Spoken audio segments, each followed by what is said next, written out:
दोस्तों, एक बार माता पार्वती और भगवान शंकर कैलाश पर्वत पर बैठे हुए थे।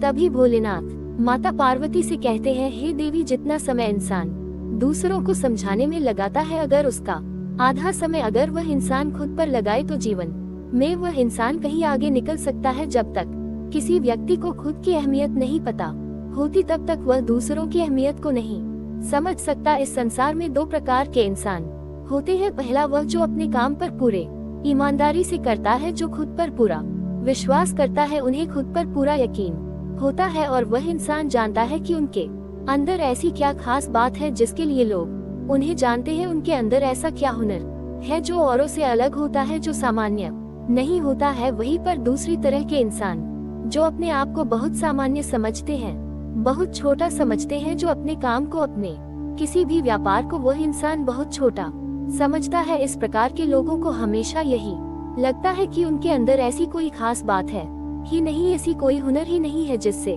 लोग उन्हें जान सके, उन्हें पहचान सके, और ऐसे लोगों का आंकड़ा अत्यधिक है। फिर भगवान शंकर कहते हैं, हे देवी, आज की जो कहानी मैं आपको सुनाने जा रहा हूँ, ये कहानी मानव को अपने ऊपर यकीन करना सिखा देगी, खुद के महत्व के बारे में सिखा देगी। हे देवी, एक समय की बात है, एक छोटा सा गाँव था। उस गांव में एक व्यक्ति रहता था जिसका नाम सौरभ था। सौरभ एक बड़े व्यापारी के यहाँ नौकरी किया करता था, लेकिन उसे हमेशा यही लगता था कि वो तो एक मामूली सा काम कर रहा है, ये काम बहुत छोटा है। वह कभी भी अपने काम की इज्जत नहीं करता था और ना ही अपने महत्व के बारे में जानता था। जो भी कार्य वह करता उसे वह बहुत घटिया काम लगता था। उसके मन में केवल एक ही विचार चलते रहते थे कि मैं इस काम को कितनी जल्दी छोड़ दूं और मैं खुद का व्यापार शुरू करूं। लेकिन उसके घर पर उसके माता पिता, उसकी पत्नी और उसके 2 बच्चे की जिम्मेदारियों के कारण वह अपनी इस नौकरी को छोड़ नहीं पा रहा था, क्योंकि उसके घर की सारी जिम्मेदारियां उसी के कंधों पर थी। उसके घर में और कोई दूसरा कमाने वाला नहीं था और यही कारण था कि वह अपनी उस नौकरी को छोड़ नहीं पा रहा था। लेकिन जब भी वह खाली होता, जब भी वह एकांत में बैठता, तो उसके मन में तरह तरह के विचार आते। आज नहीं तो कल मैं अपना व्यापार अवश्य शुरू कर लूंगा। यदि मैं बड़ा व्यापार शुरू नहीं कर पाया तो एक छोटी सी दुकान अवश्य खोल लूंगा, जिससे मेरा गुजर बसर हो जाएगा और मेरे परिवार की जिम्मेदारी भी पूरी होने लगेंगी। इसी प्रकार वह कभी काम के बारे में तो कभी दूसरे काम के बारे में सोचता रहता था। वह हमेशा सोचता, यदि मैं कुछ बड़ा काम करूंगा तभी लोग मेरी इज्जत करेंगे, तब मेरा सम्मान करेंगे, अन्यथा लोग मुझे यूं ही नाकामयाब समझेंगे। इसलिए जब भी कोई रिश्तेदार, जब भी कोई सगा संबंधी मुझसे काम के बारे में पूछता, बेटा क्या काम करते हो, तो वह अपने काम को छुपाने का प्रयास करता था। वह उससे नजर चुराता। वह मन ही मन ये सोचा करता था, यदि मैंने अपनी छोटी सी नौकरी के बारे में बता दिया तो ये लोग मेरे बारे में क्या क्या सोचेंगे। इतनी अच्छी पढ़ाई लिखाई करके मामूली सी छोटी नौकरी कर रहा है, इससे अच्छा तो होता कि कोई काम नहीं करता, घर पर बैठा होता। इसलिए जब भी उसे कोई जोर जबरदस्ती करके ये पूछने का प्रयास करता कि क्या काम कर रहे हो, फिर भी वह उनसे केवल एक ही बात कहता, अभी तो मैं काम ढूंढ रहा हूँ, मैं भी काम की तलाश कर रहा हूँ, अभी तक मुझे कोई काम ही नहीं मिला है। वह हमेशा एक ही बात सोचा करता था कि अपने काम के बारे में किसी को भी बताना सही नहीं रहेगा, अन्यथा लोग मेरा मजाक उड़ाएंगे, मेरे बारे में ना जाने क्या क्या सोचेंगे, ना जाने कैसी कैसी बातें करेंगे, जिससे इस समाज में मेरी इज्जत घट जाएगी और लोग मुझे ताने मारेंगे, वह तरह तरह के उलाल देंगे। इसी प्रकार के विचार उसके मन में हमेशा चलते रहता था। वह हमेशा बहुत परेशान रहता था, कोई ना कोई ऐसा उपाय निकालने की कोशिश में लगा रहता था जिससे कि लोग उसका सम्मान करे, उसकी इज्जत करे, जिस कारण वह बहुत तनाव में रहने लगा था, बहुत चिंतित रहने लगा था। और जो नौकरी वह किया करता था, उस नौकरी में उसे अच्छा वेतन मिलता था, जिससे उसका, उसके पूरे परिवार का भरण पोषण बहुत आसानी से हो जाता था। लेकिन फिर भी वह अपने आप को बेकार समझता था, नाकारा, नालायक समझता था, जिस कारण उसे रातों को नींद नहीं आती थी। वह बहुत चिंतित और परेशान रहता था। वह अपने आप को हमेशा फालतू समझता था। उसे लगता कि वो इस दुनिया में एक अकेला ऐसा इंसान है जो पूरी तरह से बेकार है, नालायक है, निकम्मा है। इतना सोचते सोचते उसके मन में कभी कभी तो आत्महत्या करने के विचार भी उत्पन्न होने लगता था। किसी ने खूब कहा है, वक्त से लड़कर जो अपना नसीब बदल ले, इंसान वही है जो अपनी तकदीर बदल ले। कल क्या होगा कभी ना सोचो, क्या पता कल वक्त खुद अपनी तस्वीर बदल ले। लेकिन जैसे तैसे वह खुद को मना लेता और अपने कामों में लग जाता। एक दिन की बात है, सौरभ अपने मालिक के काम से कहीं बाहर जा रहा था। तभी रास्ते में उसे एक साधु मिल जाते हैं। वह साधु सौरभ से बड़ी विनम्रता से भिक्षा मांगते हैं। तभी वह सौरभ उस साधु से कहता है, हे महात्मा, आपके चेहरे पर अजीब सा तेज और चमक है, लेकिन आपके चेहरे पर बड़ी शांति दिख रही है। आप बड़े दयालु मालूम पड़ते हो। भला आजकल इस तरह से कौन बात करता है? जिसे देखो वह क्रोधित रहता है, जिसे देखो ईर्ष्या करता है, जिसे देखो एक दूसरे को गाली देने में लगा रहता है। कोई किसी की इज्जत नहीं करता है, कोई किसी का सम्मान नहीं करता है। लेकिन आपकी की वाणी ने एक ही पल में मेरा मन मोह लिया है। क्या आप कोई जादूगर साधु है? सौरभ की यह बात सुनकर वह साधु बाबा मुस्कुराने लगे। तभी सौरभ उस साधु बाबा से कहता है, हे महात्मा, आप मुस्कुरा क्यों रहे? मैंने क्या कुछ गलत कह दिया है? तभी वह साधु बाबा कहते हैं, हर कोई दयालु है, हर कोई करुणा से भरा हुआ है, लेकिन वह खुद को नहीं जान पाता है, वह खुद को समझ नहीं पाता है। यही कारण है कि वह किसी का सम्मान भी नहीं करता है। तब विश्वास खुद को संबोधित करते हुए कहता है, हे साधु बाबा, मैं सबकी मदद करना चाहता हूँ।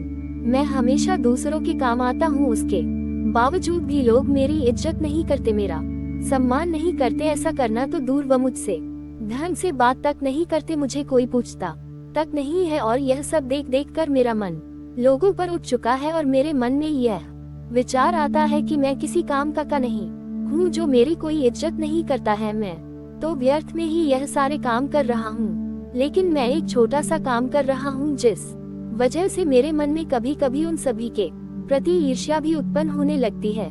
हालांकि मैं उनका बुरा नहीं चाहता, मैं हमेशा दूसरों की मदद करना चाहता हूँ, लेकिन वो लोग कभी मेरी इज्जत नहीं करते, ना ही मेरा सम्मान करते हैं। कम से कम उन्हें एक बार मुझसे हंसकर बात तो करनी चाहिए, कम से कम उन्हें मेरा सम्मान तो करना चाहिए। उन लोगों को कम से कम एक बार ये दिखाना तो चाहिए कि वो मुझसे प्रेम करता है, मेरा सम्मान करता है, मेरी कद्र करता है। तभी वह साधु बाबा सौरभ से कहते हैं, बेटा, क्या तुम्हें भी ऐसा प्रतीत होता है? तुम बहुत छोटे हो, तुम अपने काम को छोटा मानते हो, तुम्हें हर चीज छोटी लगती है। इस पर सौरभ कहता है, हाँ बाबा, मुझे हर चीज और काम छोटी लगती है। मुझे लगता है कि यह कार्य मेरे लिए बहुत छोटा है, मुझे ये सब नहीं करना चाहिए और वैसा काम करूं कि लोगों को मेरा मान सम्मान करना चाहिए। लेकिन वे लोग मेरी कदर तक नहीं करते, मुझसे पूछते तक नहीं। आगे सौरभ उस बाबा से कहता है, हे साधु संत, क्या ऐसा कोई उपाय और तरीका है जिससे लोग मेरी इज्जत करें, मेरा मान सम्मान करें और इस समाज में मैं दूसरों के बीच, अपने परिवार के बीच में अपनी इज्जत को बढ़ा सकूं? ऐसा कोई तो तरीका होगा, ऐसा कोई तो उपाय होगा। इस पर साधु बाबा मुस्कुराने लगे और सौरभ को जवाब देते हुए कहते हैं, बेटा, जब तक तुम खुद को नहीं समझोगे, खुद को नहीं जानोगे और खुद का सम्मान करना नहीं सीखोगे, तब तक लोग तुम्हारी कदर नहीं करेंगे। जब तक तुम खुद को ही छोटा मानोगे, तब तक भला तुम्हें कोई दूसरा कैसे बड़ा मान सकता है? आगे वह साधु बाबा सौरभ से कहते हैं, बेटा, अभी कुछ देर पहले मैंने तुमसे भिक्षा मांगी थी। ऐसा नहीं है कि हर द्वार से हमें भिक्षा मिल ही जाती है, कुछ द्वार पर तो हमें यूं ही खाली हाथ लौटना पड़ता है। लेकिन हमें जो कुछ भी मिलता है, उसके लिए हमारे मन में धन्यवाद की भावना होती है। धन्यवाद का भाव होता है जिससे हम खुद को सम्मान दे पाते, दूसरों के प्रति प्रेम दिखा पाते हैं। किंतु जब तक हम खुद को कोसते रहेंगे, खुद को नीचा दिखाते रहेंगे, तब तक हम कभी किसी से प्रेम नहीं कर सकते। जब हम खुद की ही इज्जत नहीं करते तो भला लोग हमारी इज्जत क्यों करेंगे? जब हम खुद से ही प्रेम नहीं कर सकते तो लोग हमसे प्रेम क्यों करेंगे? फिर सौरभ उस साधु बाबा की बात काटते हुए कहता है, परंतु हे साधु बाबा, मैं तो एक छोटा काम करता हूँ और इस छोटे काम में मैं अपने आप को कैसे बड़ा मान सकता हूँ? इस छोटे से काम से अपने आप को कैसे संतुष्ट कर सकता हूँ? एक छोटे से छोटे काम के लिए अपने मन में एक धन्यवाद का भाव कैसे पैदा कर सकता हूँ? भला ये सब कैसे संभव होगा अगर मैं अपने आप को पसंद नहीं करता हूँ, अपने काम को पसंद नहीं करता हूँ? तभी वह साधु सौरभ से कहते हैं, बेटा, तुम सड़क पर बैठे उस भिखारी को देख सकते हो? उस पर सौरभ कहता है, हाँ बाबा, मैं उसे देख पा रहा हूँ। फतेहाल में दर दर भटकता हुआ वो भिखारी कितना लाचार है, जो उसे इस तरह से उसे भीख मांगनी पड़ रही है। तभी वह साधु कहते हैं, क्या तुम इसे अच्छे हालात में नहीं हो क्या?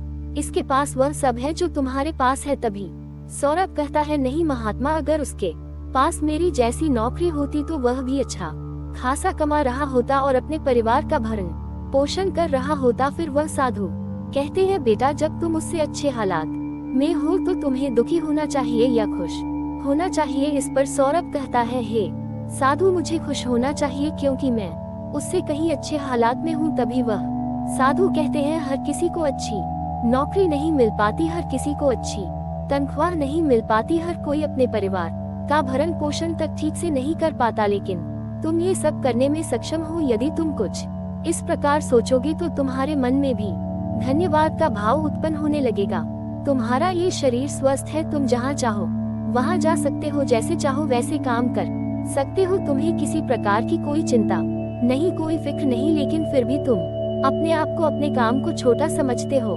इसलिए तुम्हारा यह नजरिया ही तुम्हें अपने आप छोटा बनाता जा रहा है और तुम किसी भी काम को छोटे नजरिए से ही देखते जा रहे हो।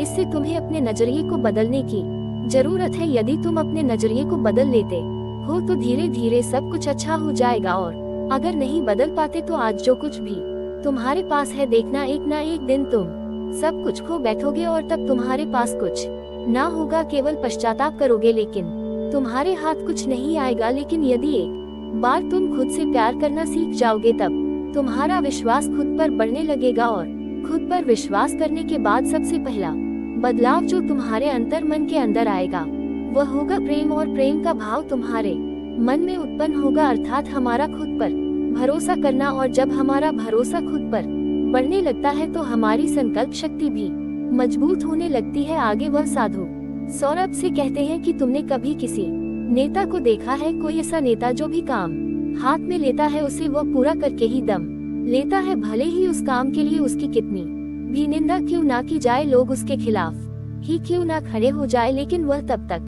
नहीं रुकता जब तक कि वह उस काम को पूरा ना कर ले। यदि वह किसी अच्छे कार्य में जुटा है तो लोग खुद ब खुद उसकी इज्जत करेंगे, उसका सम्मान करेंगे और लोग उसके साथ जुड़ते चले जाएंगे, जिससे उसका एक अलग ही महत्व बन जाएगा, लोग उसकी इज्जत भी करेंगे।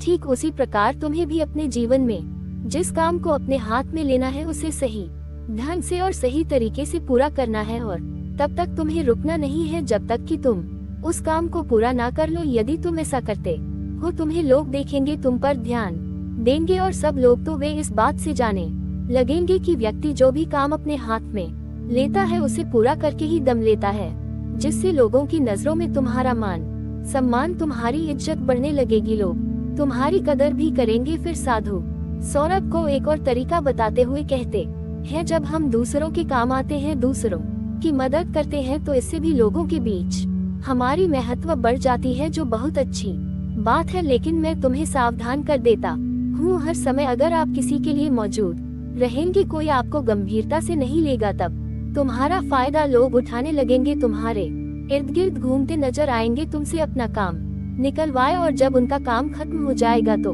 वो तुम्हें यूं ही छोड़ देंगे, जिससे तुम्हारे मन को ठेस पहुंचेगी, तुम्हें तकलीफ होगी और तुम्हें लगेगा कि यह संसार बहुत बेकार है, यहाँ पर रहने वाले लोग केवल मतलबी हैं और सिर्फ अपने मतलब के लिए सोचते हैं। इसलिए मैं तुम्हें सावधान करना चाहता हूँ कि हर समय उपलब्ध मत रहो। हाँ, जो हमारे करीबी है, बहुत खास है, तो उनके लिए खड़े हो सकते हो, उनके लिए मौजूद रह सकते हो, लेकिन दूसरों को अपनी जरूरत का एहसास कराना जरूरी है। जब भी कोई ऐसा काम करे जिस काम में तुम माहिर हो, तो उस काम में उन्हें तुम्हारी कमी महसूस होनी चाहिए, उन्हें ये प्रतीत होना चाहिए यदि यहाँ पर भरोसा होता तो ये काम झट से हो जाता, यदि यहाँ पर विश्वास होता तो इस काम को करने में हमें समय भी नहीं लगता, यदि भरोसा में हमें समय भी नहीं लगता, यदि भरोसा होता तो इस काम को वो बड़ी सरलता से कर देता। ऐसा करने से लोगों के बीच तुम्हारा मान सम्मान और तुम्हारी इज्जत भी बढ़ेगी।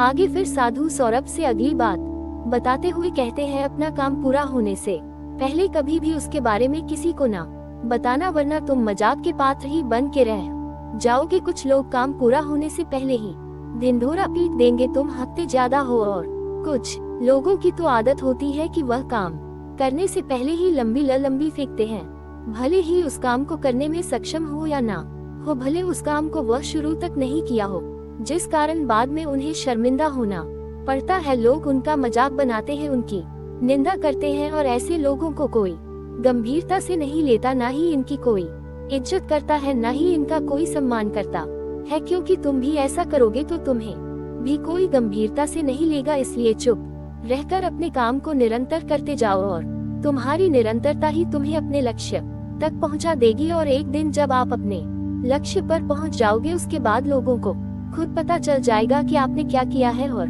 लोग आपकी इज्जत करेंगे, आपका सम्मान करेंगे।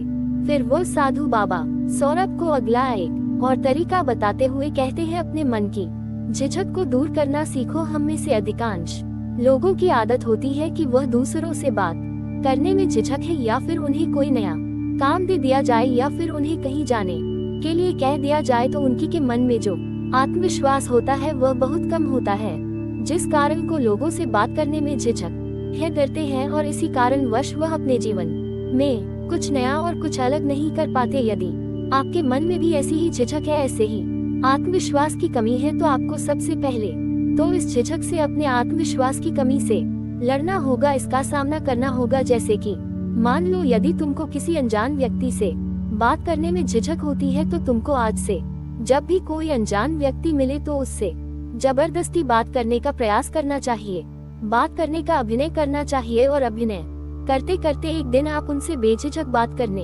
लग जाएंगे। आप किसी भी अनजान व्यक्ति से बेधड़क बात कर पाएंगे, मानो ऐसा लगेगा ही नहीं कि आपने कभी इनसे मिले तक नहीं, और ये आपकी पहली मुलाकात है। और जब आपके अंदर यह आत्मविश्वास जग जाएगा, बढ़ जाएगा, तो जब भी आप लोगों के सामने अपनी बात रखेंगे तो वह साफ और स्पष्ट तौर पर रख पाएंगे, जिससे लोगों को आपकी बात साफ और स्पष्ट तौर पर समझ में आएगी और लोग आपकी बातों से सहमत होंगे। आगे वह साधु बाबा सौरभ को अगला एक और तरीका बताते हुए कहते हैं, सौरभ मेरी एक बात याद रखना, तुम चाहे कितने भी भौतिक सुख पा लो, लेकिन घमंड कभी ना करना, क्योंकि घमंड की तलवार ऐसी है, इसकी धार इतनी तेज है कि कब तुम्हारी गर्दन कट जाएगी तुम्हें पता तक नहीं चल पाएगा। हम में से अधिकांश लोग उपलब्धियां हासिल करने के बाद कुछ लोगों को ये बुखार हो जाता है, कुछ लोगों को ये घमंड हो जाता है कि उनसे सर्वश्रेष्ठ और कोई है ही नहीं। वह जो कुछ कर रहे हैं वही सही है और बाकी जो कर रहे हैं वह गलत है। जैसा हम कहते हैं